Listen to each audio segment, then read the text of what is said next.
इसमें भी कई बार पूछा गया है। तो बजट का पूरा एक फुल क्वेश्चन ही पढ़ लेते हैं 250 नंबर का, ठीक है ना।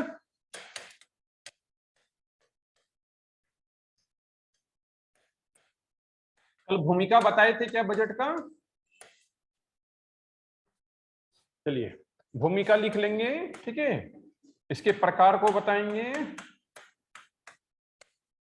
कल तो केवल इंट्रोडक्शन दिया था मैंने बजट्स में, ठीक है। तो बजट का प्रकार में पारंपरिक बजट, एडिशनल बजट, पारंपरिक बजट, निष्पादन बजट, परफॉर्मिंग बजट बोलते हैं इसको, ठीक है। शून्य आधारित बजट,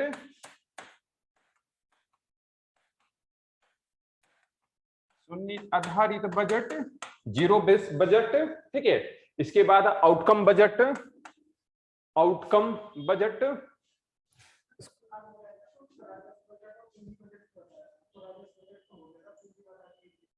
इसको कर लीजिए, इसी में एक आएगा राजस्व बजट, उसके बाद वो मैंने केवल इंट्रोडक्शन दिया है अभी, ठीक है।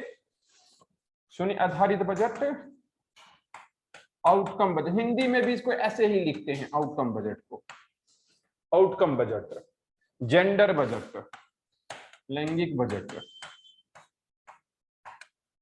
एक चीज और बोलना चाहूंगा कि एग्जाम में अगर सपोज कीजिए किसी इंग्लिश वर्ड्स का हिंदी नहीं पता है आपको, तो आप क्या करेंगे कि उसी इंग्लिश शब्द को जो है देवनागरी लिपि में लिख देंगे आप, ठीक है। जैसे यहाँ पर जेंडर है कि जेंडर का अचानक दिमाग में क्लिक नहीं किया, होता ना कभी कभी कि माइंड में क्लिक नहीं किया, तो क्या करेंगे, इसको देवनागरी लिपि में लिख देंगे, इसको लैंगिक बजट बोलेंगे। तो बजट की भूमिका और इसके प्रकार, पारंपरिक बजट, निष्पादन बजट, शून्य आधारित बजट, आउटकम बजट और जेंडर बजट,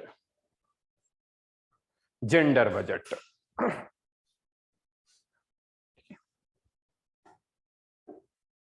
तो भूमिका में कुछ इस प्रकार से लिखेंगे,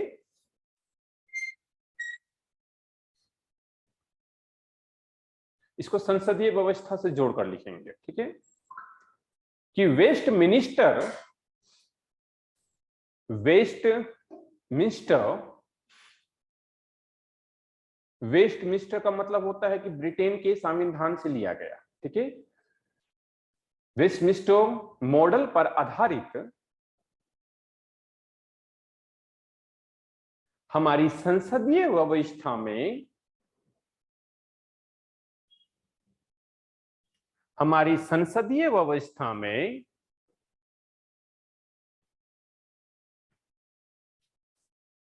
संविधान के तहत, संविधान के तहत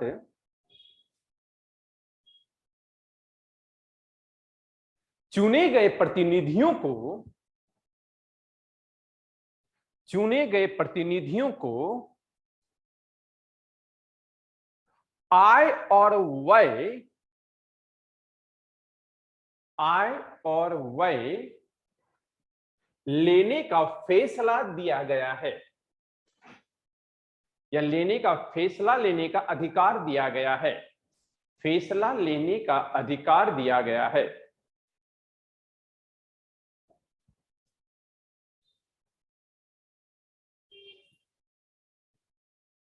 इसी के तहत, इसी के तहत संविधान के अनुच्छेद 265 में, इसी के तहत संविधान के अनुच्छेद 265 में यह व्याख्या किया गया है कि, यह व्याख्या किया गया है कि बिना कोई कानूनी प्रावधान के,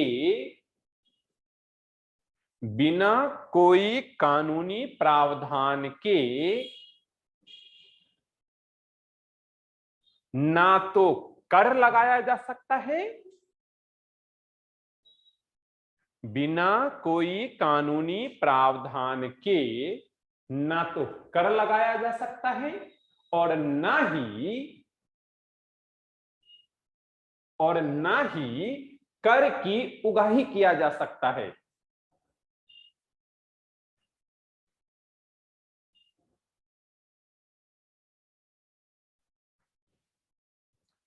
साथ ही प्रत्येक वित्तीय वर्ष में लेखा जोखा का ब्यौरा, प्रत्येक वित्तीय वर्ष में लेखा जोखा का ब्यौरा संसद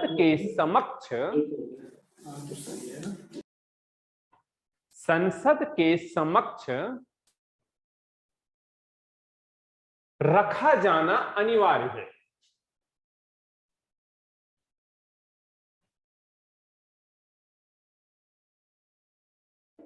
रखा जाना अनिवार्य।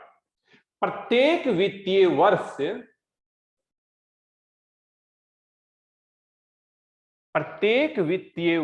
का लेखा जोखा का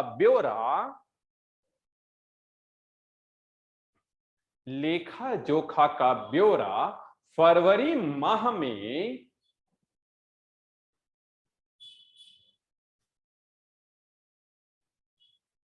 संसद में प्रस्तुत किया जाता है। संसद में प्रस्तुत किया जाता है, जिसकी तैयारी कौन से माह से, वतन कौन से माह से करेंगे? नवंबर से, है ना। बजट वो तो एक फाइनेंशियल ईयर हो जाएगा, लेकिन बजट का जो प्रिपरेशन हो जाता है वो कब से करते हैं हम लोग? नवंबर माह से। तो जिसकी तैयारी नवंबर माह से प्रारंभ किया जाता है।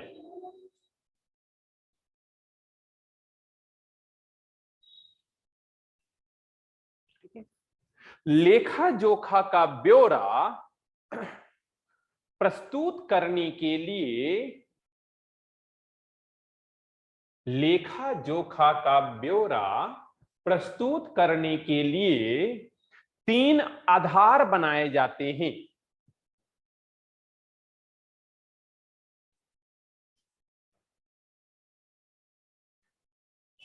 ठीक है, हाइफन देंगे बीच में, हाइफन, ठीक है ना, मतलब डैश। ठीक है, पिछले वित्तीय वर्ष के अंतिम आंकड़े,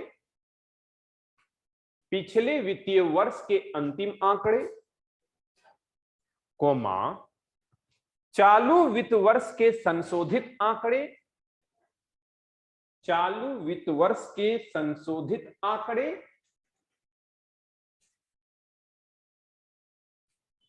और आगामी वित्त वर्ष के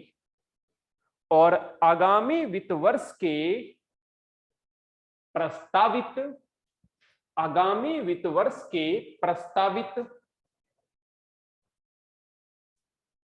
अनुमानित आंकड़े, प्रस्तावित अनुमानित आंकड़े।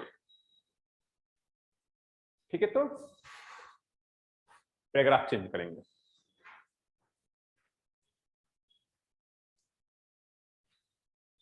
भारत में संघीय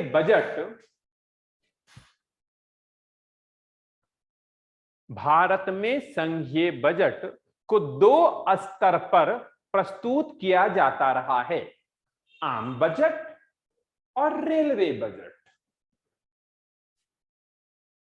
भारत में संघीय बजट को 2 स्तर पर प्रस्तुत किया जाता रहा है, आम बजट और रेलवे बजट। ठीक है, तो तत्कालीन प्रधानमंत्री नरेंद्र मोदी ने 2017-18 में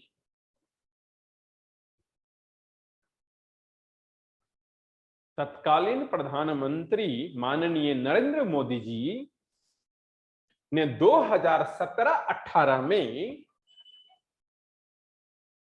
17-18 में क्या कर दिया था? मर्ज कर दिया था, यानी कि रेलवे बजट को आम बजट में विलय कर दिया था। रेलवे बजट को आम बजट में विलय कर दिया था।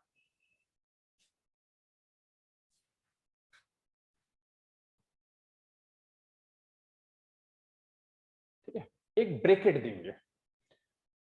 ठीक है, ये ब्रैकेट केवल इंफॉर्मेशन के लिए है, इसका मतलब यहाँ पे मेंस में मेंशन इसको नहीं करेंगे, ठीक है। तो केवल इंफॉर्मेशन के लिए दे रहा हूँ, प्रीलिम्स के लिए दे रहा हूँ यहाँ पे कि सन 1924 में, सन 1924 में सर अकवर्थ कमेटी के रिपोर्ट के आधार पर, सर अकवर्थ कमेटी, सर अकवर्थ कमेटी के रिपोर्ट के आधार पर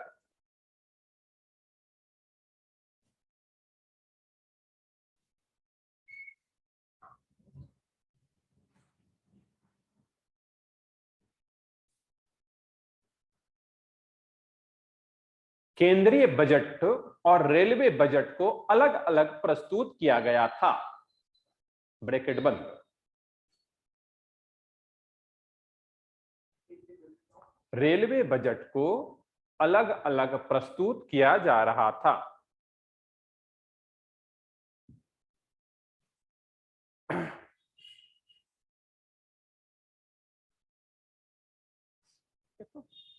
किसके द्वारा प्रस्तुत किया जाएगा और कहां प्रस्तुत किया जाएगा?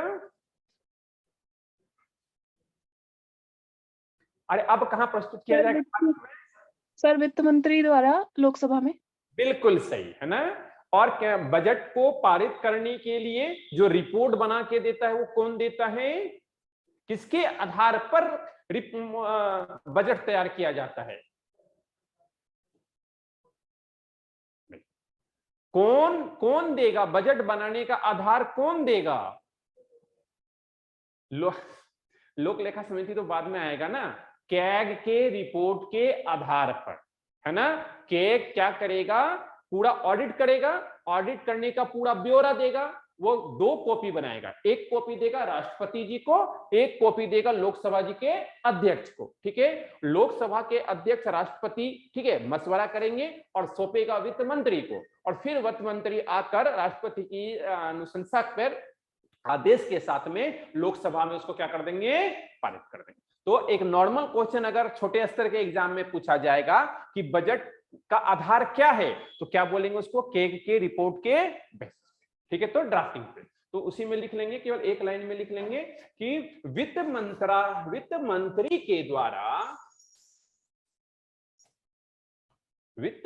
के द्वारा प्रत्येक वर्ष लोकसभा में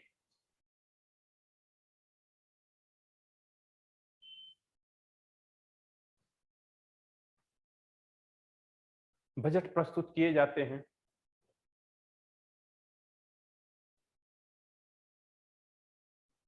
अच्छा, एक क्वेश्चन और यहाँ पे यूपी पीसीएस में पूछा गया था, मुझे अच्छी तरह याद है, कि ये बताएं कि बजट प्रस्तुत करने के कितने दिनों के भीतर उसे पारित करना आवश्यक होता है?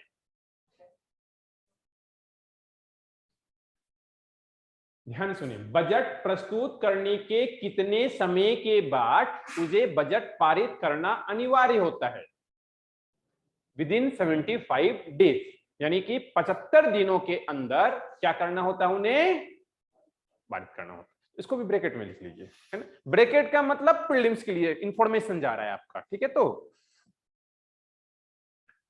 क्या लिखेंगे कि बजट प्रस्तुत करने के 75 दिन के अंदर, 75 दिन के अंदर बजट पारित करना अनिवार्य है।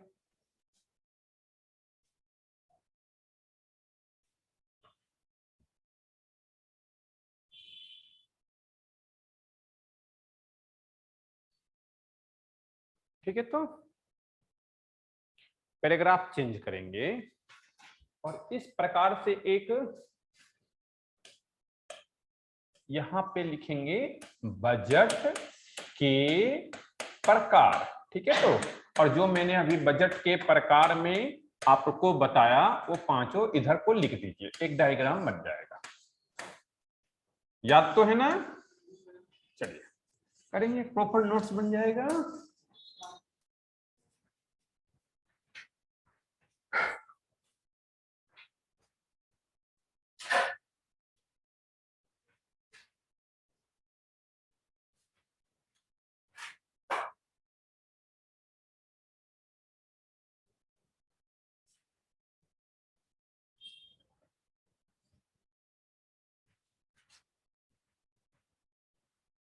कॉपी पेस्ट करना है केवल, है ना।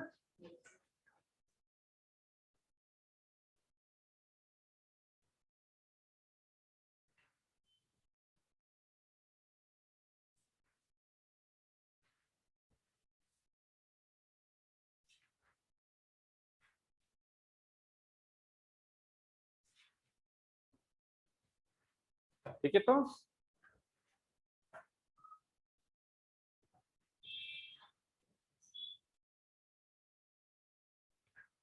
पहला नंबर पे आता है आपका पारंपरिक बजट। देखेंगे कि प्राचीन समय से प्रस्तुत आम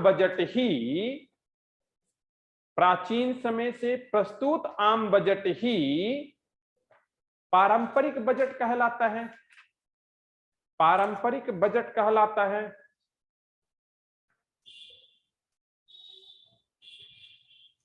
इस बजट का मुख्य उद्देश्य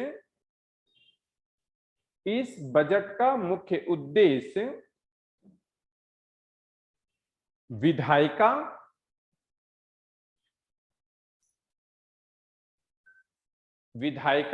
की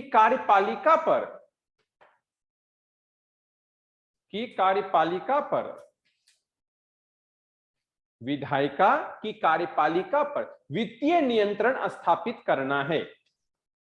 वित्तीय नियंत्रण स्थापित करना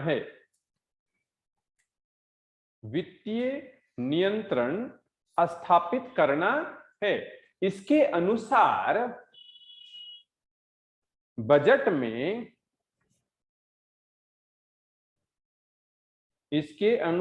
बजट में मुख्यतः वेतन,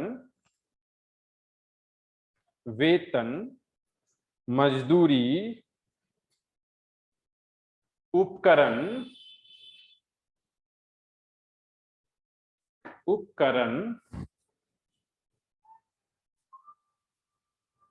हेलो,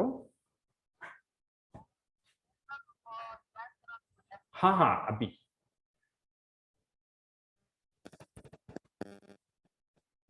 ये चलता क्यों नहीं है?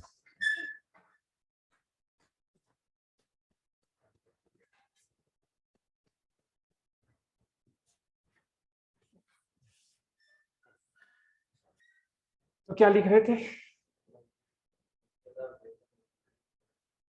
के रूप में किए जाते हैं।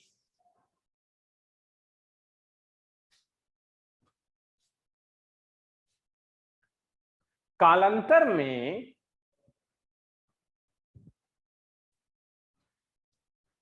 पारंपरिक बजट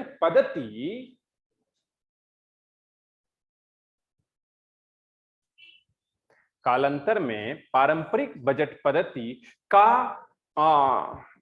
क्षेत्र रेंज विस्तृत होता गया।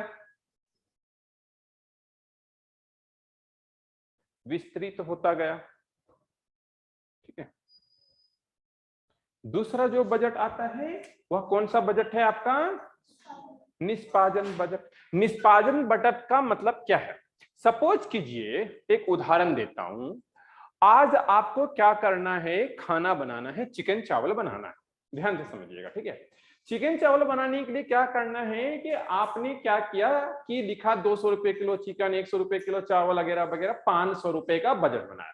यानी कि रिजल्ट को, अनुमान को देखते हुए जो बजट बनाया जाएगा उसे ही क्या बोलेंगे? यानी परिणाम का आकलन करते हुए, परिणाम को ध्यान में, केंद्र में रखते हुए जो बजट का निर्माण किया जाता है उसे ही क्या कहा जाएगा? निष्पादन बजट। तो शुरुआत में निष्पादन बजट जो था वो परंपरागत बजट का ही एक भाग था। लेकिन जब योजना आयोग के द्वारा जब विभिन्न प्रकार की योजनाएं बनाई जाने लगी और योजनाओं की समीक्षा के लिए एनडीसी काम करने लगा, तो उन्होंने, ठीक है, रिजल्ट को मद्देनजर रखते हुए बजट बनाना प्रारंभ किया। तो निष्पादन बजट जो है कहां से निकल कर आया हमारा? परंपरागत, यानी प्रारंभ में निष्पादन बजट जो था वो परंपरागत बजट का ही भाग था, लेकिन योजना आयोग और एनडीसी के कार्यों की समीक्षा के पश्चात, ठीक है, रिजल्ट को देखते हुए, परिणाम को देखते हुए जो बजट बनाया जाने लगा उसे ही क्या कहा जाता है, निष्पादन बजट। ठीक है, तो लिख लेंगे इसको।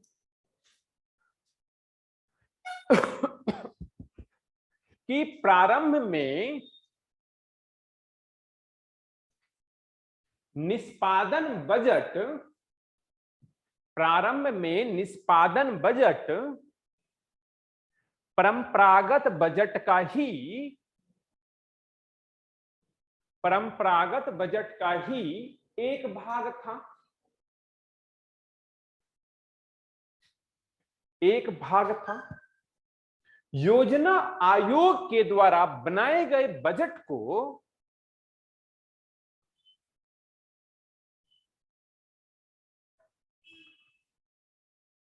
एनडीसी के द्वारा समीक्षा किया जाता, एनडीसी के द्वारा समीक्षा किया जाता था।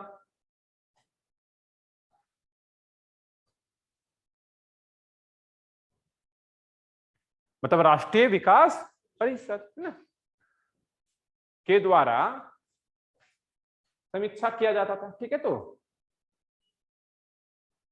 एनडीसी, नेक्स्ट स्टेटमेंट में, एनडीसी परिणाम को केंद्र में रखकर, रिजल्ट को केंद्र में रखकर योजना को स्वीकृति देना प्रारंभ किया।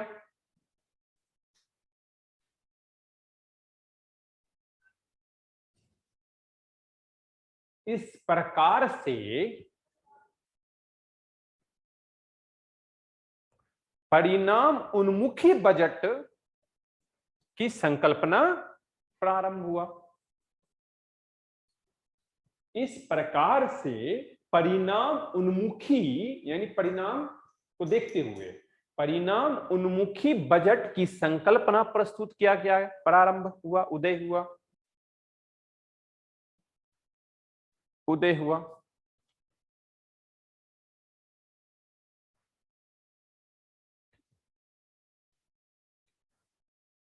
अतः कार्यों के परिणाम को, कार्यों के परिणाम को आधार बनाकर, कार्यों के परिणाम को आधार बनाकर निर्मित बजट को निष्पादन बजट कहा जाता है।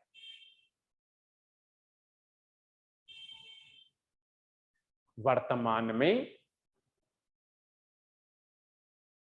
यह बजट सरकारी प्रचलन के कार्यों, वर्तमान में यह बजट सरकारी कार्यों, सरकारी प्रचलन के कार्यों, कार्यक्रमों को मधिकर कार्यक्रमों, क्रियाओं तथा परियोजनाओं को, तथा परियोजनाओं को पेश करने की एक कार्यविधि है, तथा परियोजनाओं को पेश करने की एक कार्यविधि है, जो मूलतः लक्ष्य उन्मुखी, जो मूलतः लक्ष्य उन्मुखी तथा उद्देश्य परक प्रणाली पर आधारित है। परक, उद्देश्य परक प्रणाली पर आधारित है।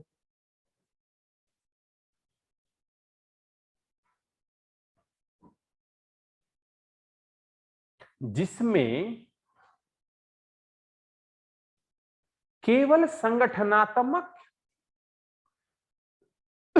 जिसमें केवल संगठनात्मक आय व्यय का, संगठनात्मक आय व्यय का ही हिसाब नहीं रखा जाता, अपितु ही हिसाब नहीं रखा जाता, अपितु अपितु प्राप्त हुए निष्कर्ष का मूल्यांकन भी किया जाता है।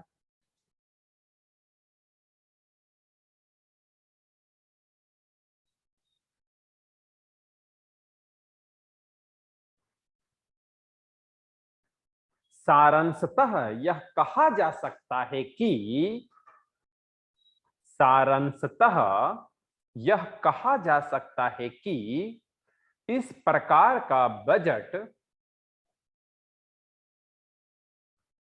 में सरकार क्या कर रही है, इस प्रकार के बजट में सरकार क्या कर रही है, कितना कर रही है,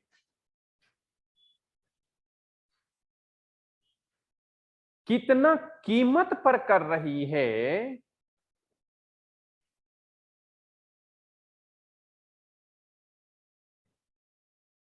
के रूपरेखा या प्रारूप को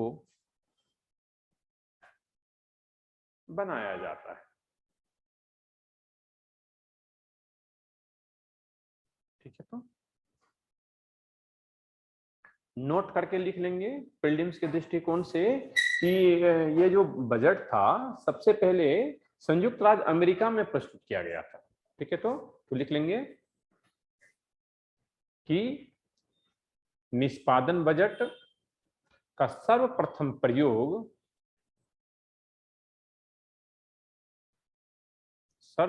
प्रयोग 1951 में अमेरिका में, संयुक्त राज्य अमेरिका में किया गया। भारत में इसका सर्वप्रथम प्रयोग 1968 में किया गया। भारत में इसका सर्वप्रथम प्रयोग 1968 में किया गया। तीसरा पॉइंट लिखेंगे, हाँ, निष्पादन आयोग हूपर आयोग की सिफारिश पर लाया गया था। हूपर लिख लेंगे, हूपर, ह पर बड़ी मात्रा, पर, हूपर, हूपर आयोग की सिफारिश पर लाया गया था।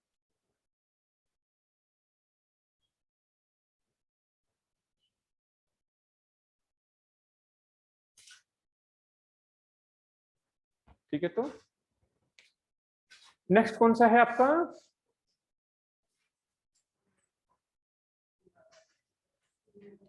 शून्य आधारित बजट। शून्य आधारित बजट का मतलब होता है बिल्कुल शुरुआत से। अमूमन होता है क्या है, जैसे सपोज कीजिए कि 2000 में भारत सरकार ने एक बजट बनाया, तो उस बजट में क्या होता है कि या तो बजट घाटा में चला जाता है, यानी अतिरिक्त राशि की जरूरत होती है, या राशि क्या होती है, बच जाती है। तो जो राशि अतिरिक्त बच जाती है उस राशि का प्रयोग हम लोग क्या करते हैं, नेक्स्ट बजट में जोड़ देते हैं। लेकिन अगर बजट का शुरुआत इस दशा में किया जाए कि पहले से 1 रुपए की राशि भी उपस्थित ना हो, तो इस प्रकार के बजट को क्या बोलेंगे, शून्य आधारित बजट। बात समझ रहे हैं? अमूमन क्या होता है, पिछले साल का जो बकाया राशि है लाके इसमें जोड़ दिए, इस साल का बकाया राशि अगले साल के बजट में जोड़ देंगे। लेकिन इस प्रकार के बजट में, शून्य आधारित बजट में क्या होता है, पहले का जो अकाउंट होता है उसको क्लोज कर दिया जाता है और नए सिरे से बजट का निर्माण किया जाता है। ठीक है, नए सिरे से बजट बनाया जाता है। पुराने राशियों का, ठीक है, इस बजट से कोई लेना देना नहीं होता है। तो इस प्रकार के बजट को क्या बोलेंगे हम लोग, शून्य आधारित बजट, जीरो बेस्ड बजट। ठीक है, तो लिख लेंगे शून्य आधारित बजट।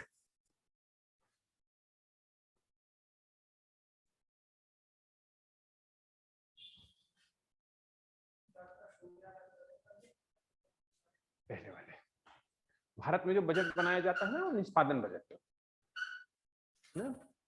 भारत में जो बजट लाया जाता है, अगर ऐसा आ जाएगा कि भारतीय संविधान में या भारतीय अर्थव्यवस्था में किस प्रकार के बजट का प्रयोग किया जाता है, तो तार्किक रूप से है तो सभी सही, लेकिन तार्किक रूप से जो सही लाया जाता है वो कौन सा आपका निष्पादन बजट। ठीक है, तो परफॉर्मेंस बजट उसको बोलते हैं। तो जीरो बेस्ड बजट में लिख लेंगे कि इस प्रकार की बजट में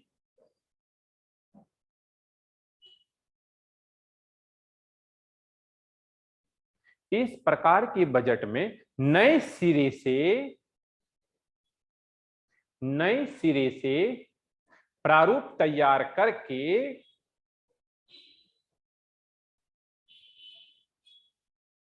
बजट बनाया जाता है।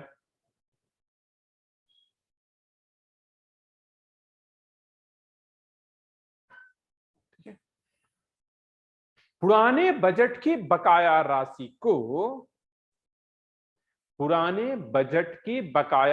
को इस बजट में जोड़ा नहीं जाता है।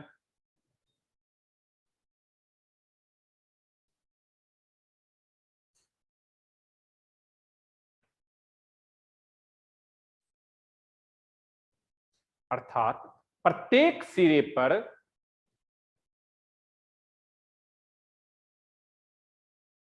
या प्रत्येक आधार पर नए सिरे से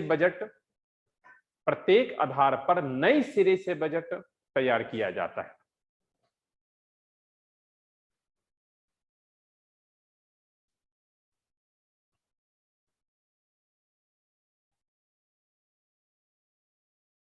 ठीक है, इस प्रकार के बजट में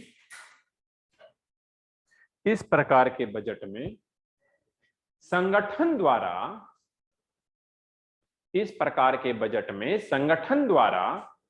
सरकारी व्यय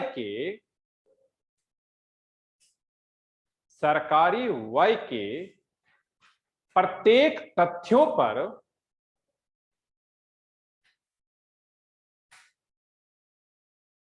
शून्य से निवेश किया जाता है।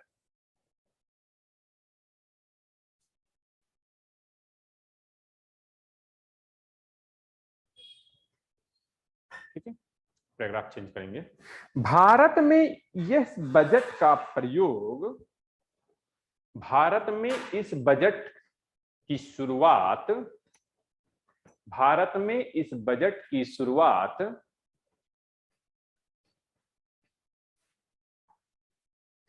प्रमुख संगठन CSIR council of scientific and industrial research.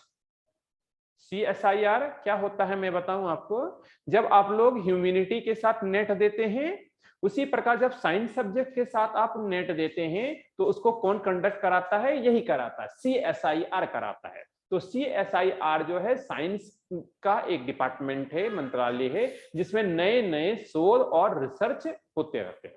ये जो विज्ञान पत्रिकाएं या साइंस से रिलेटेड, टेक्नोलॉजी से रिलेटेड नए नए जो शोध होते हैं या नए नए जो जर्नल निकलते हैं वो यहीं से निकलते हैं। तो यह भारत सरकार का क्या है? एक ऑर्गेनाइजेशन है जो विज्ञान के, तकनीक के शोध कार्य व अध्ययन कार्य करती है। तो जीरो बेस्ड बजटिंग सबसे पहले किस में इस्तेमाल किया गया था? CSIR में किया गया था। ठीक है, तो क्या लिख रहे थे? CSIR में किया गया था, council of scientific and industrial research. Council of scientific and industrial research.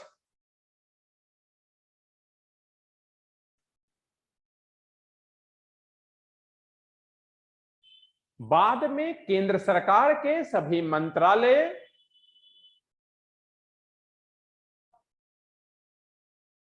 इसे लागू करने का निर्णय लिया गया।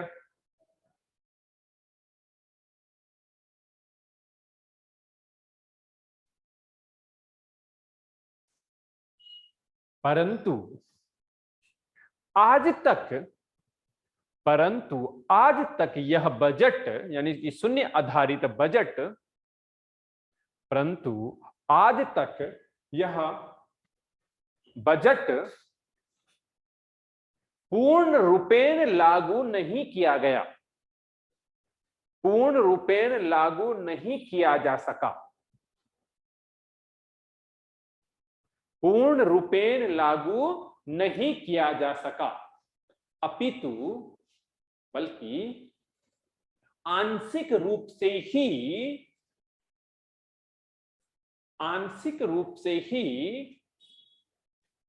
इसे लागू किया जाता रहा है।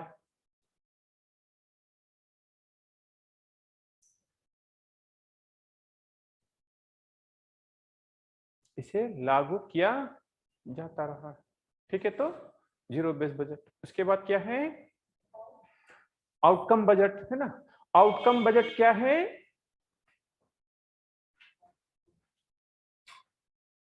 आउटकम का मतलब होता है कि जो भी हमारे पास फिजिकल एक्सपीरियंस है ना, जो भी हमारे पास आधारभूत संरचनाएं हैं, उनका मूल्यांकन करने के बाद जो बजट तैयार करेंगे उसे ही क्या बोला जाएगा? Outcome budget. यानी कि आधारभूत संरचनाएं आपके पास होनी चाहिए, ठीक है, भौतिक क्रियाएं आपके पास होनी चाहिए, फिजिकल अप्रेंटिस, और उन्हीं के बेसिस पे जब हम बजट का तैयार करेंगे तो उसे क्या बोलेंगे? सपोज कीजिए एक किताब है आपके पास, लक्ष्मीकांत की किताब है आपके पास, उस लक्ष्मीकांत के किताब के आधार पर आप बोलते हैं कि यूपीएससी के 20 क्वेश्चन में से 18 क्वेश्चन हम सही कर देंगे, तो यह कौन सा बजट हो जाएगा हमारा? Outcome budget. कारण कि आधारभूत संरचना के रूप में आपके पास क्या है? लक्ष्मीकांत की किताब है।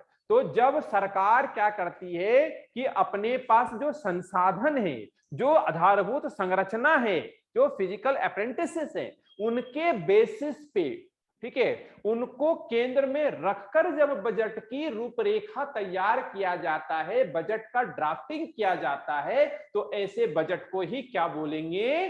Outcome budget. ठीक है, तो लिख लेंगे सरल शब्दों में,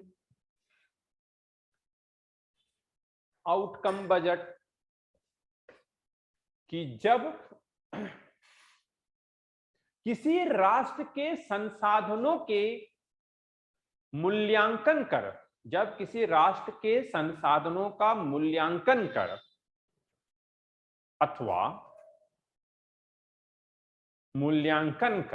अथवा आधारभूत संरचना का मूल्यांकन कर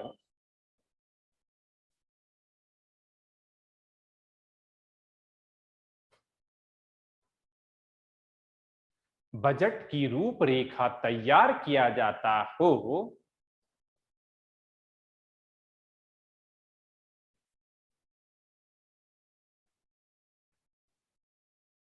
तो ऐसे बजट को आउटकम बजट कहते हैं।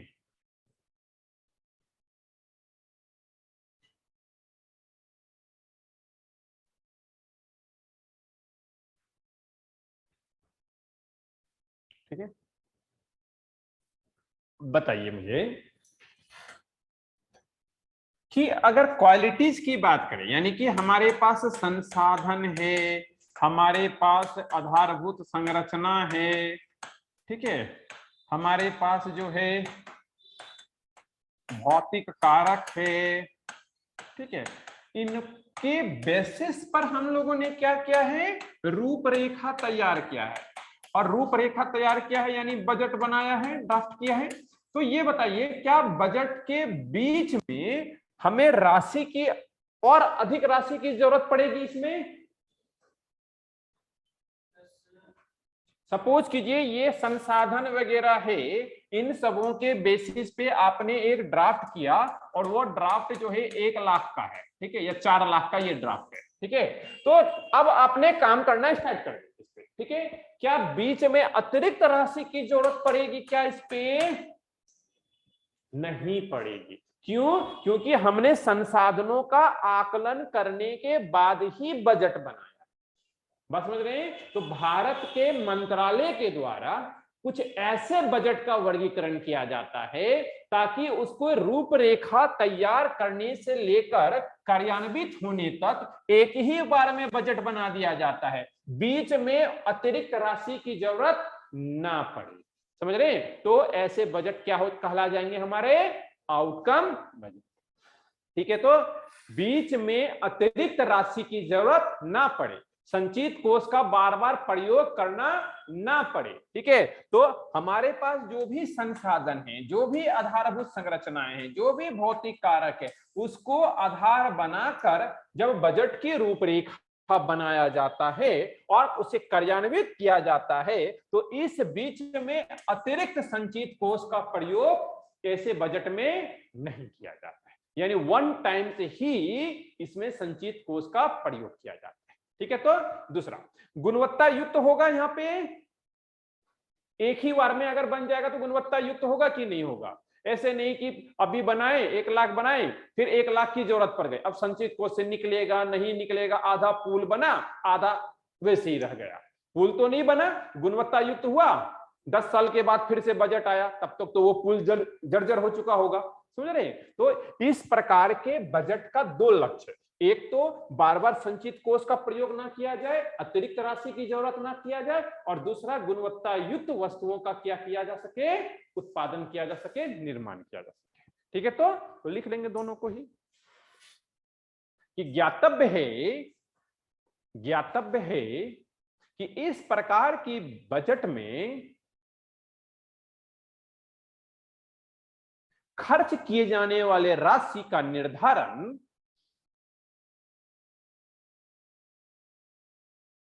प्रारंभ में ही तय कर लिया जाता है,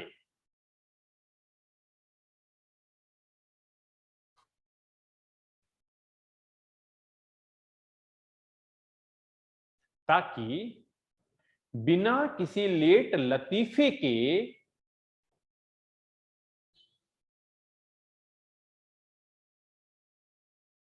कार्य कर पाना संभव हो सके।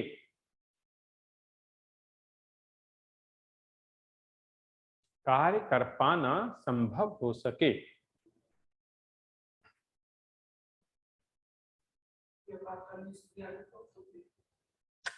हाँ, वो तो रेयर कंडीशन हो गया ना, उसमें तो बंद कर देंगे, सारा काम ही बंद कर देंगे, है ना। इमरजेंसी की पीरियड में तो बंद कर देंगे ना। हाँ, कुछ भी इमरजेंसी का, कुछ भी 52, 56, 60 कुछ भी हो, है ना। उसका महामारी के दौरान काम हुआ था क्या?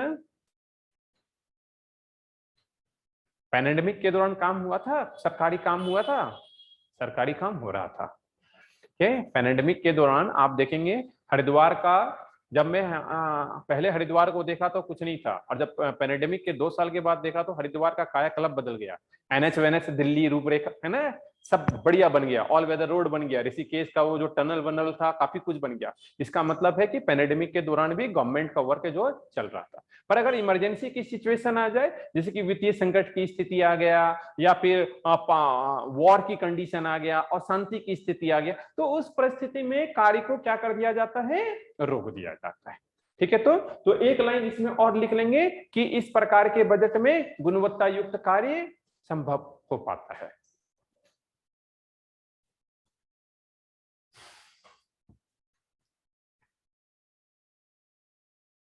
गुणवत्ता युक्त कार्य संभव हो पाता है।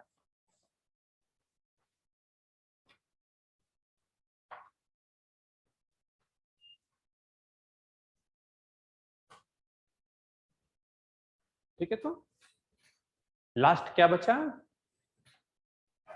Gender budget.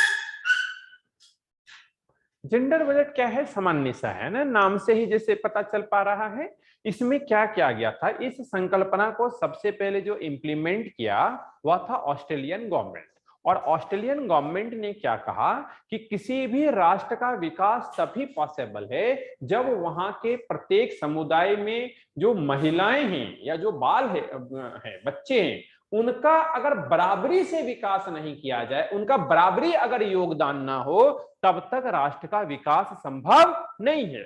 तो इसी संकल्पना के आधार पर वुमेन एम्पावरमेंट के विकास के लिए ऑस्ट्रेलियन गवर्नमेंट ने महिलाओं के लिए स्पेशल बजट बनाना क्या कर दिया, प्रारंभ कर दिया। ठीक है, जब यह चीज ग्लोबल वैश्विक लेवल पे आया कि नहीं, महिलाएं भारत में ही नहीं बल्कि विश्व के अधिकांश देशों में महिलाएं की स्थिति दयनीय है, अधिकांश महिलाएं कार्यरत नहीं है, अधिकांश महिलाओं का योगदान अर्थव्यवस्था में नहीं है। ठीक है, तो उनके विकास के लिए अलग से एक बजट बनाया जाने लगा। ठीक है, और इसी को क्या नाम दिया गया, जेंडर बजट। बाद में भारत ने भी इस प्रकार के जेंडर बजट को अपने संविधान में क्या कर लिया, मेंशन कर। तो प्रत्येक साल महिलाओं के विकास के लिए, ठीक है, भारत में क्या बनाया जाता है, जेंडर बजट बनाया जाता है। लेकिन मुझे नहीं लगता कि इसका सही इंप्लीमेंट होता भी है। बजट के अंदर ही आता है, बजट के, क्योंकि अब तो सारा मर्ज हो गया ना, एक ही बजट प्रस्तुत किया जाएगा। जैसे रक्षा में इतना चला गया, शिक्षा में इतना चला गया, महिलाओं के लिए इतना चला गया, है ना। पहले महिलाओं के लिए स्पेसिफिक नहीं आता था। सपोज कीजिए कि अगर 100 करोड़ रुपए भी महिलाओं के लिए उत्थान के लिए आया, तो उत्थान दिखना चाहिए ना। यह काफी समय से भारत के में बजट में जा रहा है, लेकिन आज भी महिलाओं के विकास में बहुत सारे लोगों को तो पता भी नहीं है। ठीक है, लेकिन केवल उसके नाम पर भ्रष्टाचार चल रहा है, जहां तक मेरा अनुभव है, मुझे ऐसा एहसास लगता है। क्योंकि अभी तक तो 10 सालों में मैंने कुछ स्पेशल नहीं देखा कि जेंडर बजट के द्वारा महिलाओं का स्पेशल कुछ किया गया। जो भी महिलाओं के वुमेन एम्पावरमेंट की बात होती है, ठीक है, वह सामान्य बजट से ही जाता है। तो ये आखिर ये जेंडर बजट की राशि जाती कहाँ है, फिर क्वेश्चन मार्क है कि नहीं इस पे। तो चलिए तर्क वितर्क की बातें हैं, फिलहाल अभी जेंडर बजट लिख लेते हैं। राज्य स्तर में भी होता है। हाँ हाँ, जेंडर के अंतर्गत महिलाओं और बच्चों को उसी के अंतर्गत रखा गया है। वो तो ऑलरेडी है, पहले से ही है। कृषि के लिए तो ऑलरेडी से पहले प्रथम पंचवर्षीय 1950 से ही है आपका कृषि के लिए।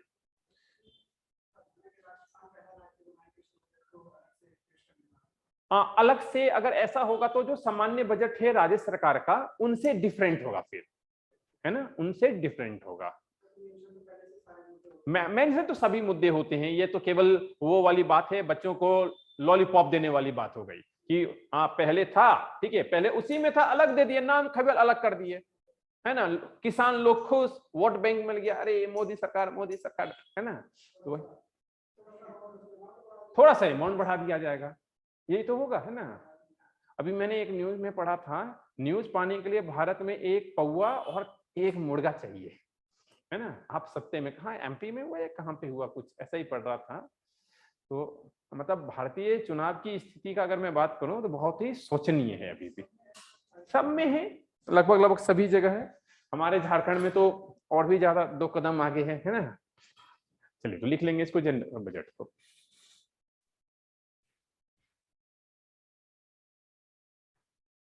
कि जेंडर बजट से तात्पर्य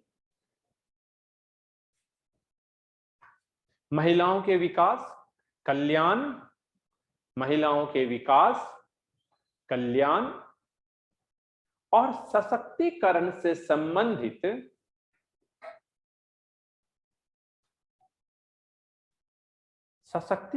संबंधित योजनाओं और कार्यक्रम के लिए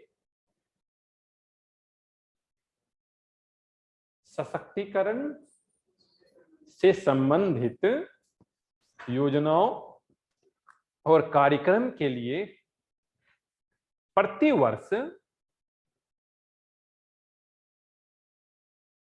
सामान्य बजट में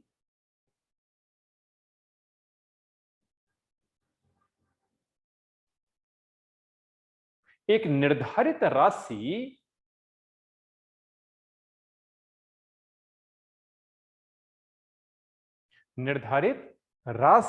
की व्यवस्था सुनिश्चित करने का प्रावधान किया गया है।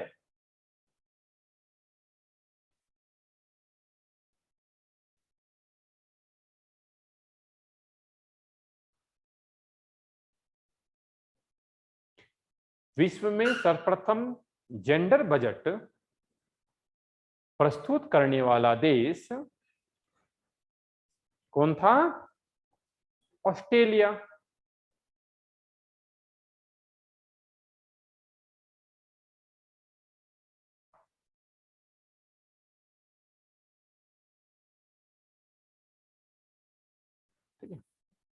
वर्तमान भारतीय बजट में या भारत में वर्तमान बजट में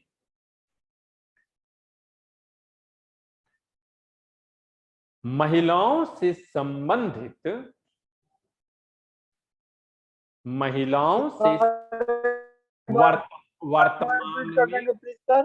वर्तमान में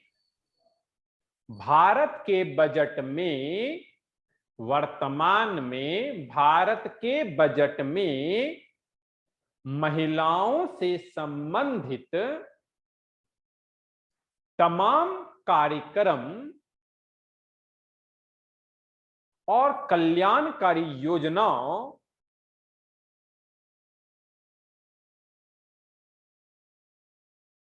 पर पहल किया जा रहा है।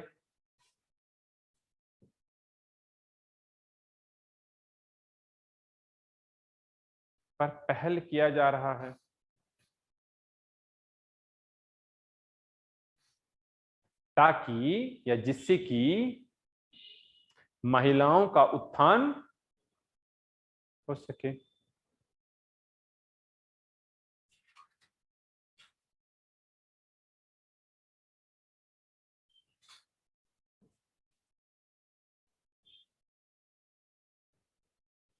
ठीक है, तो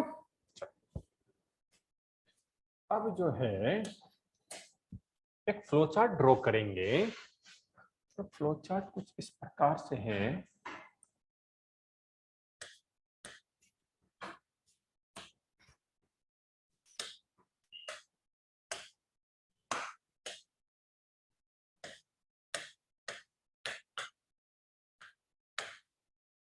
गवर्नमेंट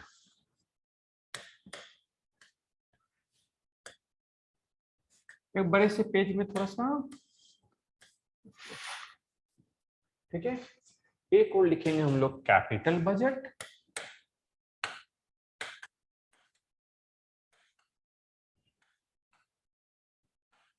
और दूसरी ओर लिखेंगे हम लोग रेवेन्यू बजट।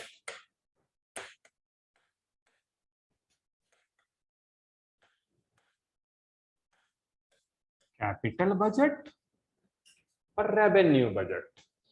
इस रेवेन्यू बजट को हम लोग दो भागों में तोड़ेंगे। एक लिखेंगे हम लोग रेवेन्यू रिसिप्ट्स, रेवेन्यू की प्राप्ति, revenue receipts, and revenue expenditure, revenue का व्यय।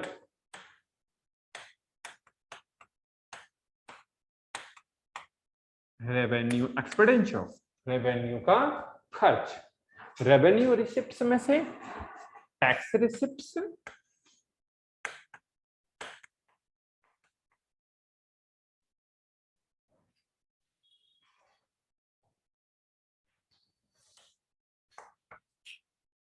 Tax revenue,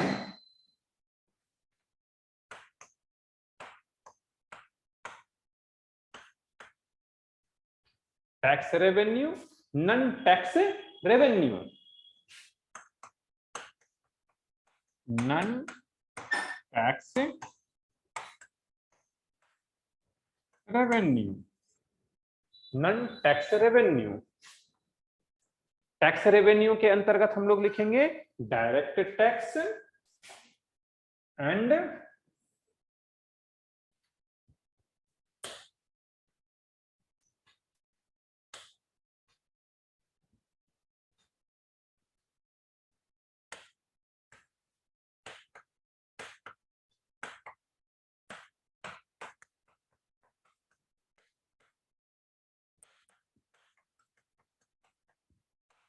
indirect tax, direct tax and indirect tax।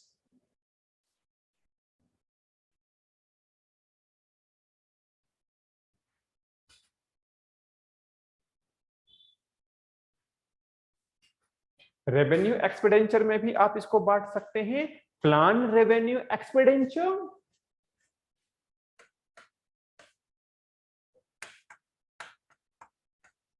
Plan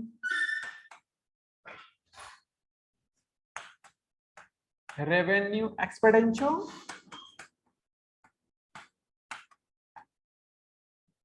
none plan revenue expenditure, non plan revenue, non plan revenue expenditure,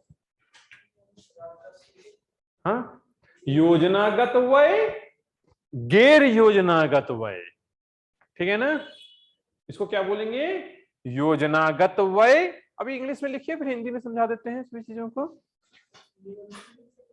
नियोजित भी लिख सकते हैं, एक ही चीज है ना। Government budget, revenue budget, and second one is the capital budget. Revenue budget has classified in two ways: revenue receipts and revenue expenditure. Again, revenue receipts classified करेंगे tax revenue, non tax revenue. Tax revenue को direct tax और indirect tax. अभी English में लिख लीजिए, अभी हिंदी में बता देते हैं सारी चीजों को। कैपिटल बजट को फिर तोड़ेंगे, कैपिटल बजट को तोड़ेंगे तो क्या किसमें टूट जाएगा, capital receipts and capital expenditure, है ना।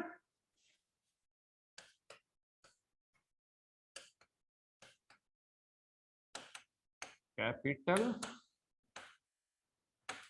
Receipts and capital expenditure.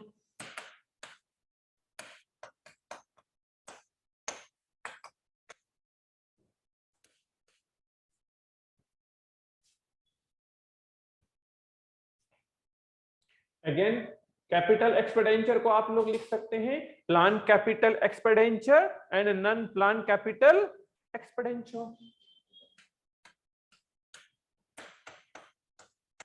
Plan capital expenditure and non plan capital expenditure, ठीक है। तो non plan capital expenditure.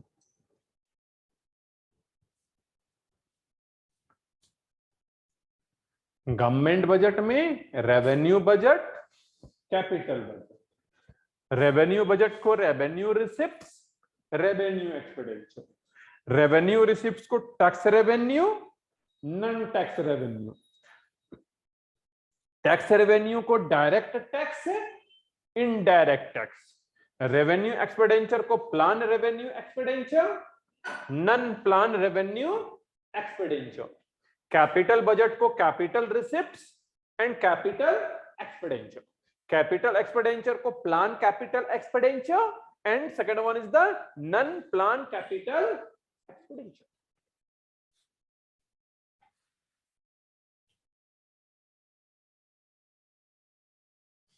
Direct tax को और आप लोग तोड़ सकते हैं, अगर पेज है तो लिख सकते हैं, खाली जगह अगर बचा है नीचे तो इसको और दिखा दीजिए। इनकम टैक्स, डायरेक्ट टैक्स वाले में डायरेक्ट टैक्स जहां था उसी के नीचे लिख लेंगे income tax, corporation tax, GST, custom tax, हाँ जीएसटी गुड सर्विसेज टैक्स, ठीक है ना, custom duty tax, custom duty tax, excise duty tax,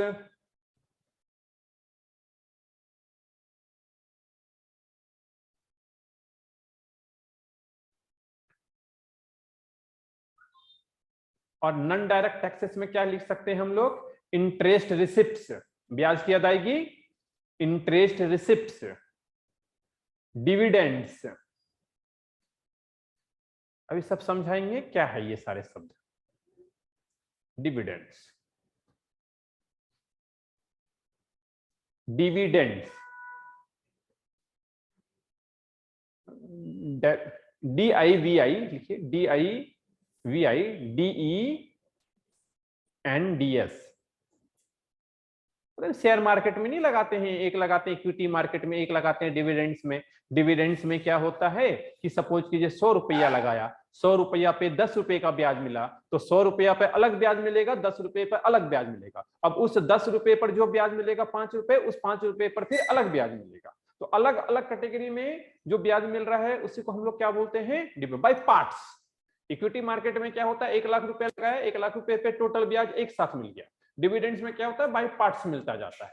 ठीक है, तो बोलते हैं अमीर होने के लिए हमेशा डिविडेंड्स में क्या करना चाहिए, इन्वेस्टमेंट करना चाहिए, वॉरेन बफेट का स्टेटमेंट से, है ना। चलिए एक एक करके हम लोग समझेंगे। पहले क्या है हमारा रेवेन्यू बजट, यानी कि हिंदी में क्या बोलेंगे इसको, राजस्व बजट। ठीक है, तो एक लाइन में लिखेंगे राजस्व बजट क्या था।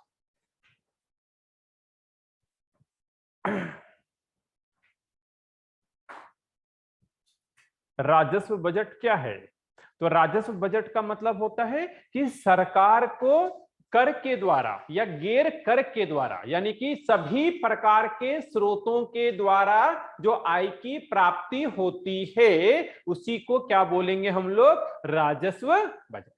बात समझ रहे हैं, सरकार को सभी प्रकार के स्रोत, सभी प्रकार के स्रोत में आपका कर वाला भी आ गया और गैर कर वाला भी आ गया। ठीक है, सभी प्रकार के स्रोतों से जो आय की प्राप्ति होती है वही क्या कहला जाएगा, राजस्व बजट। तो पहला स्टेटमेंट आ जाएगा राजस्व बजट का। राजस्व बजट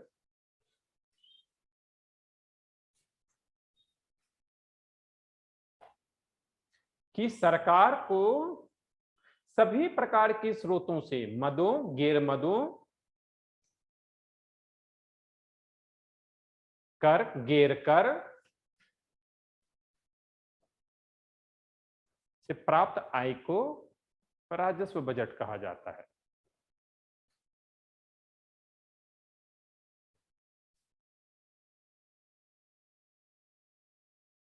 यह 2 प्रकार का होता है,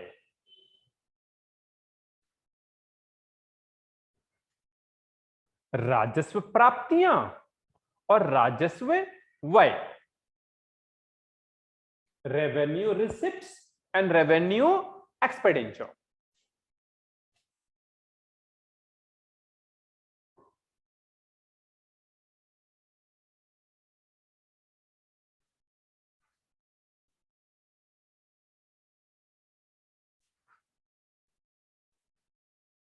ठीक है, तो अब हम लोग लिख लेंगे किसके विषय में, रेवेन्यू रिसिप्ट्स के विषय में,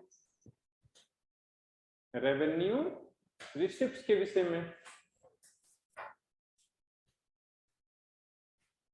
रेवेन्यू रिसिप्ट्स के विषय में आप लिख सकते हैं कि रेवेन्यू रिसिप्ट्स क्या है, कि सामान्यतः रेवेन्यू रिसिप्ट्स क्या हो जाता है, लिख लेंगे कि इसके अंतर्गत, रेवेन्यू रिसिप्ट्स में इसके अंतर्गत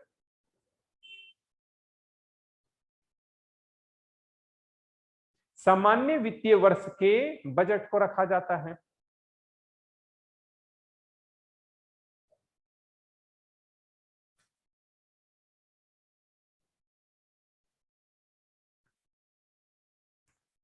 इसके अंतर्गत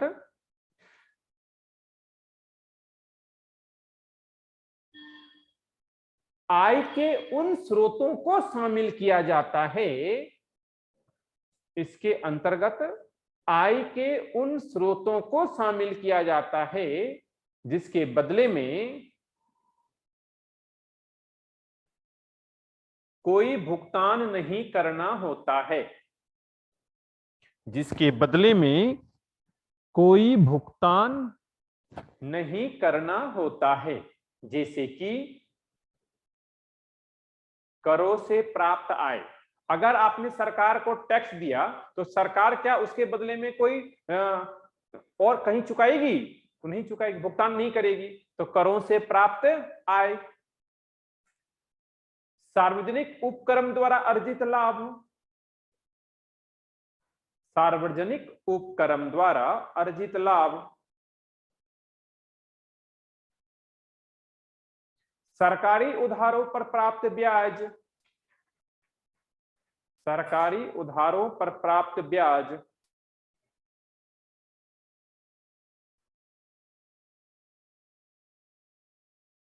ठीक है, फिर लिखेंगे कि रेवेन्यू रिसिप्ट्स यानी कि राजस्व प्राप्तियां को दो वर्गों में वर्गीकृत किया गया है।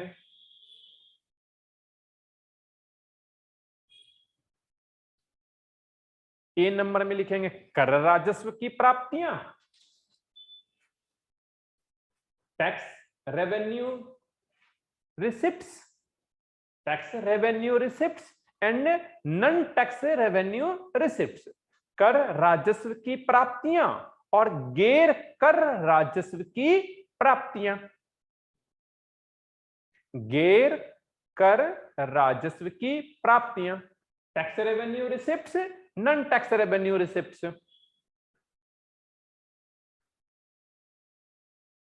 ठीक है, टैक्स रेवेन्यू रिसिप्ट्स किसे बोलेंगे कि भारत के समस्त जनसंख्या के द्वारा, समस्त व्यक्तियों के द्वारा सरकार को दिए जाने वाले कर के रूप में जो आय की प्राप्ति होती है उसे क्या बोलेंगे, टैक्स रेवेन्यू रिसिप्ट। यानी आप जो टैक्स देते हैं, ठीक है, 1 अरब की जनसंख्या है, 1 अरब क्या कर रहा है, भारत सरकार को जो कर दे रहा है और उनसे जो आय की प्राप्ति होगा that is called tax revenue receipts. ठीक है ना, तो एक शब्दों में लिख लेंगे कि व्यक्ति द्वारा सरकार को दिया जाने वाला, व्यक्ति द्वारा सरकार को दिया जाने वाला अनिवार्य अंशदान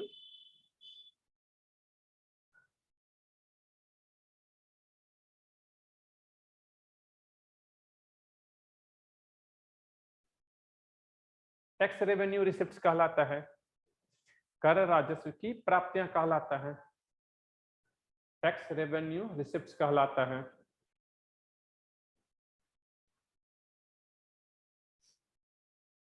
इस कर से प्राप्त आय का प्रयोग सरकार सामान्य हित के लिए करती है। इस कर से प्राप्त आय सरकार सामान्य हित के व्यय के लिए करती है, सामान्य हित के व्यय के लिए करती है।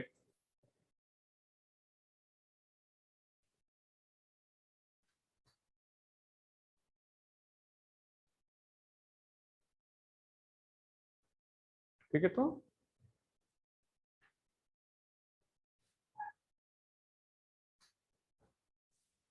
पुनः इसे 2 भागों में विभक्त किया गया है,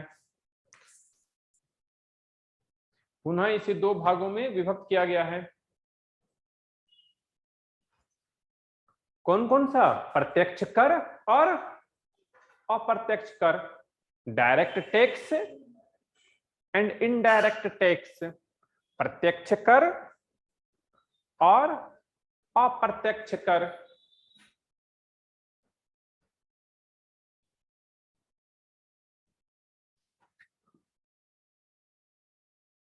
प्रत्यक्ष कर किसे बोलेंगे, जिस व्यक्ति पर कर लगाया जाता है वही व्यक्ति क्या करेगा, भुगतान करेगा, उसे क्या बोलेंगे हम लोग, प्रत्यक्ष। आप पर टैक्स लगेगा तो आप ही भुगतान करेंगे। नॉन टैक्स वाले में क्या होता है, जो टैक्स आप पर लगेगा तो आप दूसरों के लिए हस्तांतरित कर देते हैं, आप अपना टैक्स दूसरों को दे देते हैं, उसे क्या बोलेंगे हम लोग, नॉन टैक्स। बस समझ रहे हैं, तो लिख लेंगे डायरेक्ट टैक्स में कि प्रत्यक्ष कर वे कर होते हैं,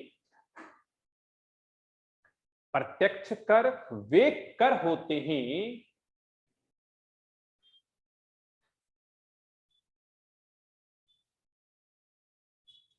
जो जिस व्यक्ति पर लगाया जाता है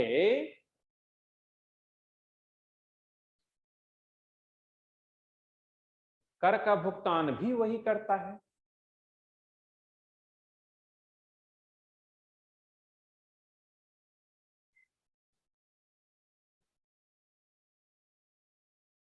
कर का भुगतान भी वही करता है। इनडायरेक्ट टैक्स में क्या लिख लेंगे कि अप्रत्यक्ष कर वे कर होते हैं अप्रत्यक्ष कर वे कर होते हैं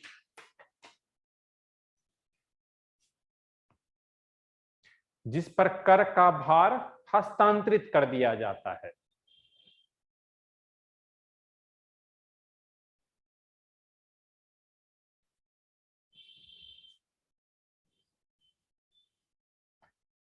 ठीक है, तो कभी कभी एग्जाम में एक और सिविल सर्विसेज में भी पूछा गया है, प्रीलिम्स में उन्होंने क्या किया था, 5-6 प्रकार का कर दे दिया था और फिर बोला था इनमें से कौन कौन सा कर जो है वो प्रत्यक्ष कर के अंतर्गत आता है, और फिर कोडिंग कर दिया था।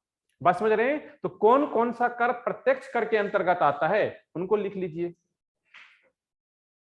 आयकर, प्रत्यक्ष कर में आयकर, निगम कर, इंग्लिश भी लिख लीजिए, एग्जाम में इंग्लिश में भी पूछता है। आयकर को क्या बोलेंगे? Income tax. निगम कर को कॉर्पोरेट टैक्स। वहां एग्जाम में ना निगम कर नहीं लिखा रहेगा, वहां क पर रेफ की मात्रा ऐसे लिखा जाएगा, क्योंकि गूगल ट्रांसफर होता है ना वहां पे, इसलिए थोड़ा थोड़ा शब्दों को पता होना चाहिए, वरना क्या होता है प्रीलिम्स जो है अभी बहुत खतरनाक हो गया है। प्रीलिम्स जो है 2011 के बाद से स्टेप बाय स्टेप 2011, 2014, 2017 के बाद बहुत ही खतरनाक हो गया, डेंजरस हो गया है। ठीक है, आरडीएस से भी ज्यादा डेंजरस है। रीजन मेंस कितना भी आसान रहेगा, मेंस आसान कर दिया है, प्रीलिम्स बहुत ही हैवी कर दिया है। रीजन यही है क्योंकि आईएफएस और आईएएस, ठीक है, दोनों का कंबाइंड एग्जाम एक ही कराता है, और आने वाले टाइम में अभी यह बात चल रहा है कि असिस्टेंट कमांडेंट का एग्जाम भी सीएससी के साथ में मर्ज कर दिया जाएगा, तब प्रीलिम्स और बवंडर हो जाएगा, आपका सुनामी आ जाएगा। बात समझ रहे हैं? अभी देखेंगे मेंस आसान है, जबकि प्रीलिम्स क्या है, टिपिकल है। तो और प्रीलिम्स में क्या करता है, आपका गूगल कर दिया जाता है, ट्रांसफर कर दिया जाता है, तो अर्थ का क्या हो जाता है, अनर्थ हो जाता है। तो थोड़े थोड़े इंग्लिश शब्द भी साथ साथ में जटिल शब्दों को लिखते जाएंगे। ठीक है, तो पहला क्या हो गया, इनकम टैक्स, दूसरा क्या हो गया, कॉर्पोरेट टैक्स, तीसरा हो जाएगा expenditure tax, Waikar, expenditure tax, Waikar. ठीक है, तो जीएसटी, संपत्ति कर, वेल्थ टैक्स,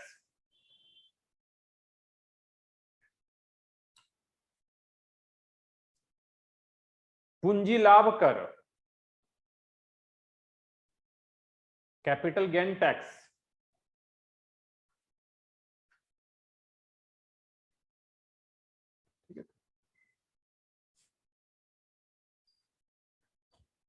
चलिए अब क्या है हमारा, रेवेन्यू एक्सपेंडिचर। ठीक है,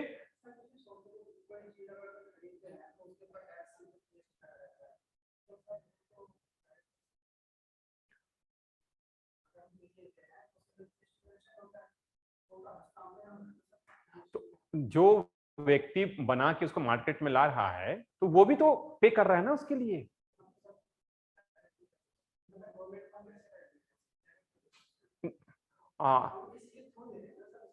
नहीं, थ्रू तो दे रहे हैं, पर जीएसटी शायद सर्च करते हैं, देखिए तो सर्च कीजिए, तो गूगल अरे कर लीजिए, कोई नहीं, यहीं पे देख लीजिए।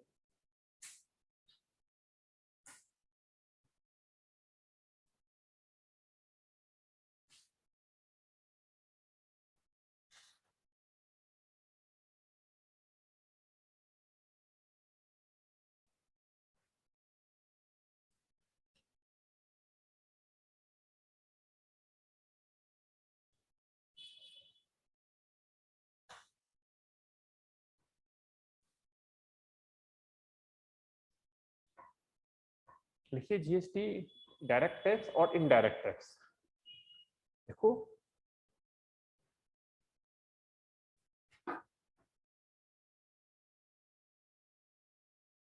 मेरे ख्याल से तो यही होना चाहिए।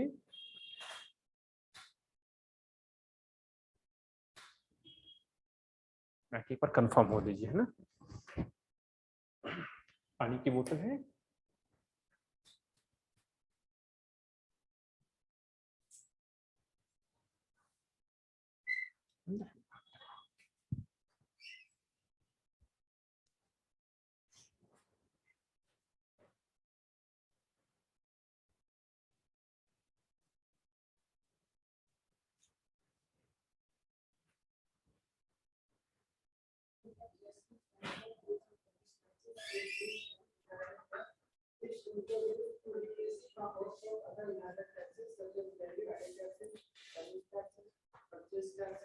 कई सारे टैक्सेस का मिला हुआ है ना, लेकिन प्रोडक्शन के थ्रू जो लगाया जाता है ना पहली दफा, इसलिए उसको जो है और डायरेक्ट टैक्सेस में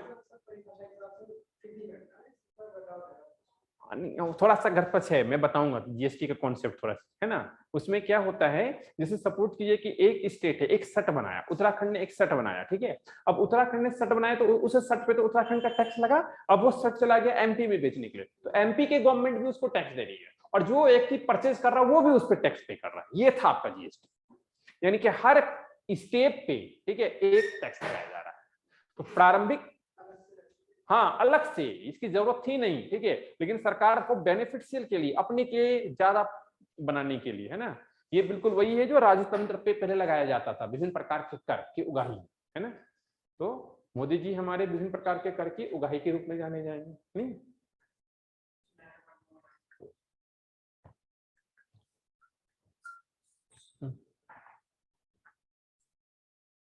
चलो, है ना, इसको कंप्लीट कर ले थोड़ा, फिर जीएसटी पे बात करेंगे, ठीक है। जीएसटी का एक चैप्टर ही है लास्ट में, उसको बता दूंगा।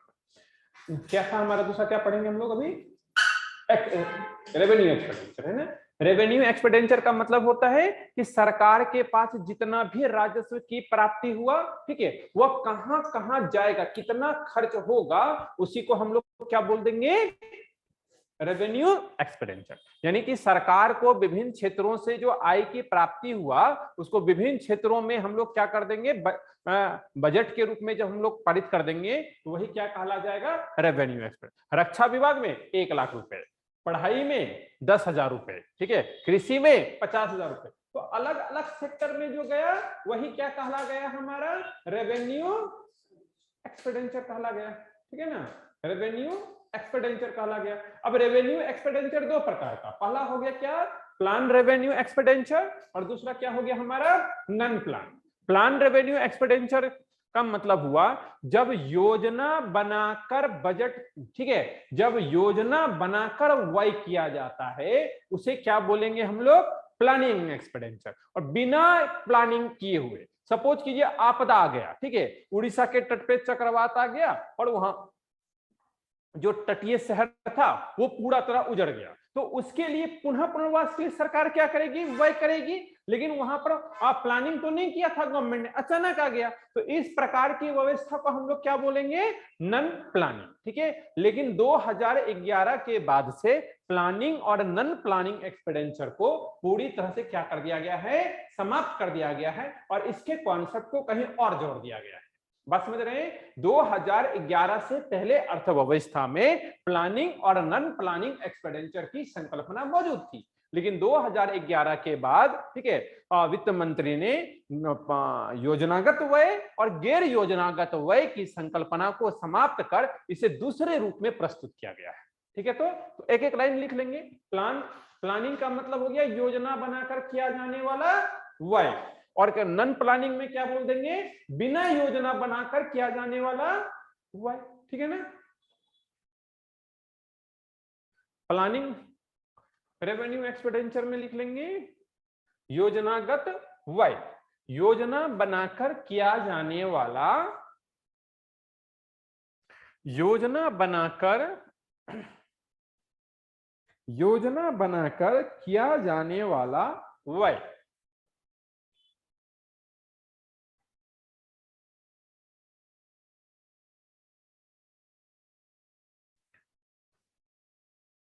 अब जैसे अगर बांध बनाना, टिहरी बांध बनाएंगे तो प्लानिंग करेंगे, नॉन प्लानिंग करेंगे, प्लानिंग करेंगे। जनसंख्या पे खर्च करना है, प्लानिंग करेंगे, नॉन प्लानिंग करेंगे, प्लानिंग करेंगे, है ना, कि इतने साल में, इस साल में इतना, पल्स पोलियो को खत्म करना है, 2 सालों में इतना टारगेट देंगे, 5 सालों में इतना टारगेट देंगे, प्लानिंग करेंगे, नॉन प्लानिंग करेंगे। लेकिन अभी भारत पाकिस्तान का युद्ध हो जाएगा, प्लानिंग कर पाएंगे, कितना खर्चा होगा, अनुमान लगा पाएंगे। आपदा कहीं आ जाएगा तो प्लानिंग कर पाएंगे, नहीं। तो बाह्य आक्रमण, आपदा की परिस्थिति में आकस्मिक निधि का जो प्रयोग करते हैं वह क्या हो जाता है, गैर योजनागत व्यय। यानी क्या कह सकते हैं कि बिना योजना बनाकर किया गया व्यय गैर योजनागत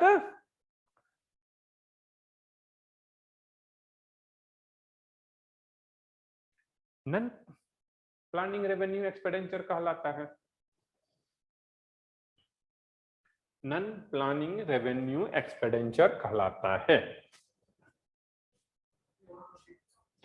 बिना योजना बनाकर किया जाने वाला व्यय, बिना योजना बनाकर किया जाने वाला व्यय नन प्लानिंग, गैर योजनागत,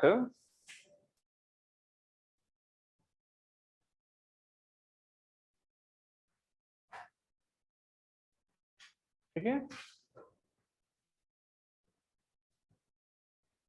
अब आ जाइए आप लोग कैपिटल बजट में। क्या बोलेंगे इसको? पूंजी बजट।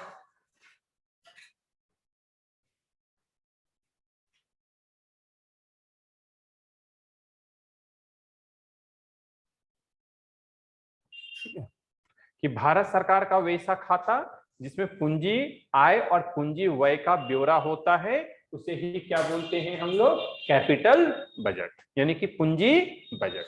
तो एक लाइन में लिख लेंगे कि भारत सरकार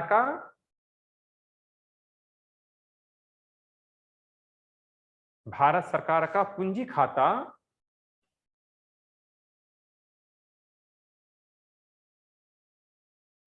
खाता जिसमें पूंजी प्राप्तियां और पूंजी व्यय, पूंजी प्राप्तियां और पूंजी व्यय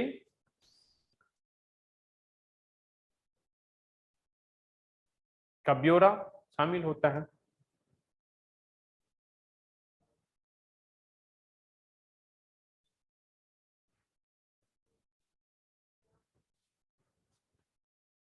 ठीक है। पूंजी बजट को दो भागों में बांटा गया है ना? Capital receipts and capital expenditure. Capital receipts and capital expenditure. Capital receipts and capital expenditure. पूंजी प्राप्तियां और पूंजी व्यय। पूंजी प्राप्तियां में लिख लेंगे कि पूंजी प्राप्तियां में निम्नलिखित क्षेत्रों को शामिल किया जाता है।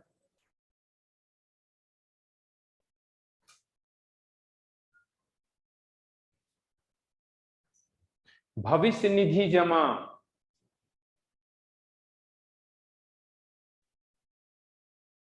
भविष्य निधि जमा। भविष्य निधि जमा का मतलब क्या बोलते हैं ना? Provident fund. Provident fund. दूसरा है विदेशी ऋण एवं सहायता। विदेशी ऋण, भारत में अभी महामारी से इतने लोग मारे गए तो WHO ने, बिल गेट्स ने लाखों करोड़ रुपए दिए। भारत उत्तराखंड के हिमालय के संरक्षण के लिए जो पर्यावरण है विभाग है नैरोबी में, ठीक है, वो यहाँ पे हजारों करोड़ रुपए प्रतिवर्ष देते हैं। भले उसका पता नहीं चल पाता, वो अलग चीज है, लेकिन जो सहायता कर रहा है वो सहायता सब किसमें शामिल करेंगे हम लोग? पूंजी प्राप्तियां। ठीक है। तो जो WHO ऋण देती है, IMF ऋण देती है, उन सबों को हम लोग कहां पे रखेंगे? हम लोग कैपिटल रिसिप्ट्स में। तो विदेशी सहायता, विदेशी ऋण, इनको कहां रखेंगे? कैपिटल रिसिप्ट्स में। प्रोविडेंट फंड को कहां रखेंगे? कैपिटल रिसिप्ट्स में। और लिखेंगे इसमें अल्प बचत जमा, लोक लेखा खाता, पब्लिक अकाउंट्स,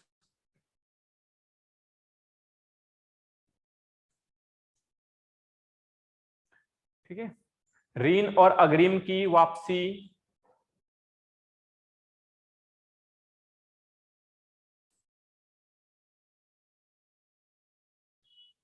विनिवेश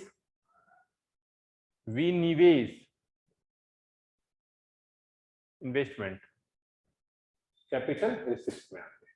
कैपिटल एक्सपेंडिचर क्या हो जाएगा हमारा? पूंजीगत व्यय। सरकार क्या किया? देहरादून में मेट्रो बनाने जा रही है, क्या हो जाएगा? Capital expenditure. ठीक है। तो सरकार क्या करती है? क्षेत्र के विकास के लिए जो भी व्यय करती है, किसमें शामिल करेंगे उसको? Capital expenditure. शहर है, आधारभूत संरचना, रेल बना रहे हैं, ब्रिज बना रहे हैं, पुल बना रहे हैं, हॉस्पिटल बना रहे हैं, तो जो व्यय हुआ वो सब क्या हो जाएगा हमारा कैपिटल एक्सपेंडिचर। तो लिख लेंगे कि सरकार के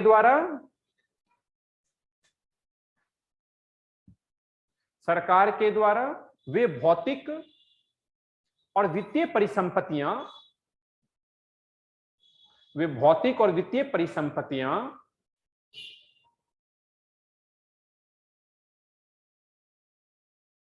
जो विकास हेतु निर्माणाधीन है,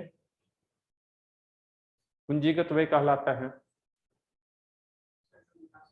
निर्माणाधीन, निर्मित है, बनाया जा रहा है, ठीक है ना। इसे पुनः दो भागों में बांटा जाता है, गैर योजनागत और योजनागत पूंजीगत व्यय और गैर योजनागत पूंजीगत व्यय।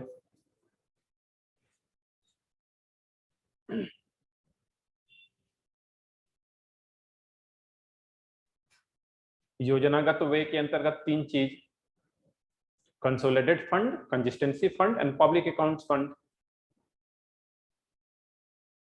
योजनागत व्यय के अंतर्गत तीन चीज, संचित निधि, आकस्मिक निधि और लोक खाता।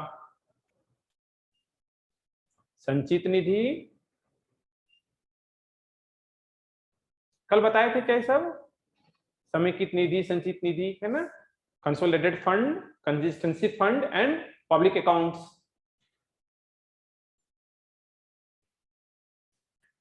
गैर योजनागत में लिख लेंगे सामान्य सेवाएं, गैर योजनागत में, ठीक है, यानी कि किसमें, non planning capital expenditure, non planning capital expenditure में सामान्य सेवाएं। सामान्य सेवाएं में जैसे गैर आवासीय मकान, एग्जांपल लिख लीजिए, समझ में आ जाएगा। गैर आवासीय मकान, कार्यालय, प्रशासनिक इमारत,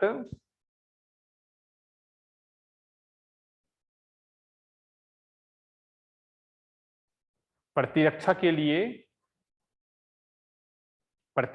लिए बनाए जाने वाले भवन, पंचायत भवन,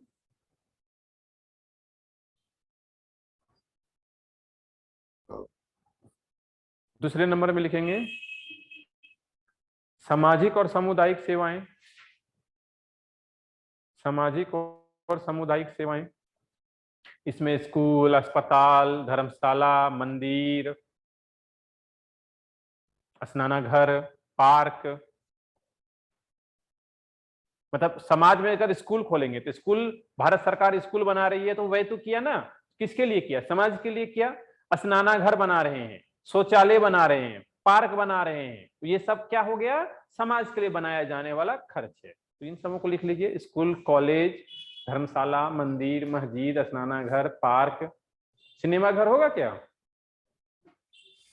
निजी क्षेत्र का है ना वो, मंदिर होगा ना।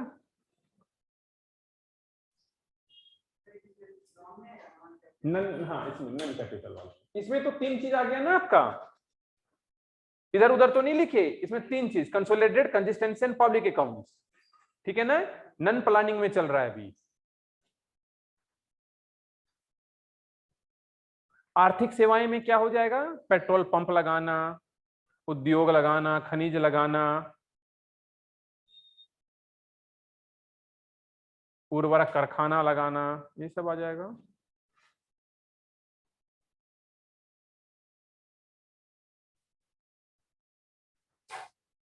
ठीक है, तो यहां तक आकर आपका हो जाता है बजट।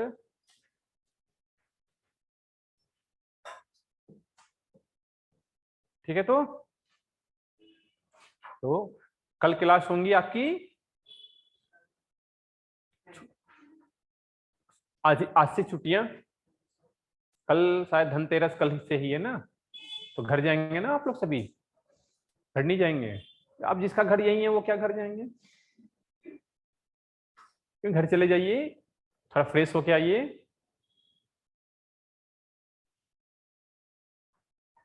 माइंड थोड़ा फ्रेशमेंट चाहिए ना, थोड़ा घर वगैरह घूम के आई कि नहीं? ऐसा कसम तो नहीं खाए हैं कि सिलेक्शन लेके ही जाएंगे, झंडा गाड़ने के बाद ही जाएंगे? ऐसा कसम, बस कसमे वादे नहीं खाइएगा, है ना? हाँ, नहीं तो कसमे वादे के चक्कर में बहुत घाटा हो जाता है। और घर भर भी घूम लिया कीजिए, उससे क्या हो जाता है, माइंड फ्रेशनेस हो जाता है, थोड़ा सा रिलैक्स होते हैं और फिर एनर्जी लेकर आइए, है ना? फिर आराम से पढ़िए, जब तक प्री का पेपर होता है तब तक पढ़िए, फिर होली में जाइएगा, है ना? होली के पहले फिर आकस्मिक में ही जाए, अनदर ना जाए।